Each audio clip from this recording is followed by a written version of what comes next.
एक लड़का अपने परिवार के साथ रहता था। उसके पिता जौहरी थे। एक दिन उसके पिता बीमार पड़ गए। धीरे धीरे उनकी हालत बिगड़ती गई और अंत में उनका निधन हो गया।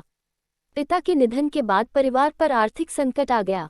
ऐसे में माँ ने घर चलाने के लिए बेटे को अपना एक कीमती हार दिया और कहा कि इसे अपने चाचा की दुकान पर दिखा देना, वे भी एक जौहरी हैं।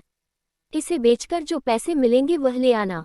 लड़के ने अपने चाचा को जब यह हार दिखाया तो चाचा ने हार को अच्छे से देखा और कहा कि अभी बाजार बहुत मंदा है, इसे थोड़ा रुक कर बेचना तो अच्छे दाम मिल जाएंगे। फिलहाल तो तुम मेरी दुकान पर नौकरी कर लो, वैसे भी मुझे एक भरोसेमंद लड़के की जरूरत है। लड़का अगले दिन से दुकान का काम सीखने लगा। वहां उसे हीरो व रत्नों की परख का काम सिखाया गया। अब उस लड़के के घर में आर्थिक समस्या नहीं रही।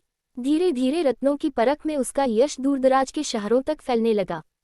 दूर दूर से लोग उसके पास अपने गहनों की परख करवाने आने लगे।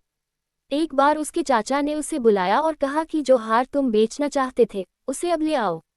लड़के ने घर जाकर मां का हार जैसे ही हाथ में लेकर गौर से देखा तो पाया कि वह हार तो नकली है।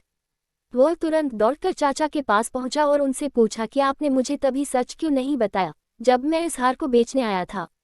इस पर चाचा ने कहा कि अगर मैं तुम्हें उस समय सच बताता तो तुम्हें लगता कि संकट की घड़ी में चाचा भी तुम्हारे कीमती हार को नकली बता रहे हैं और तुम्हें मुझ पर यकीन नहीं होता।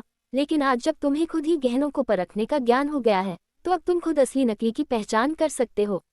दोस्तों, कभी सोचा है कि कई बार हमारी जिंदगी में भी ऐसा ही होता है, जब कम ज्ञान और गलत धारणाओं के कारण हम सही चीज को भी गलत मान लेते हैं, कई बातों पर भरोसा ही नहीं कर पाते कि वे सही भी हो सकती हैं।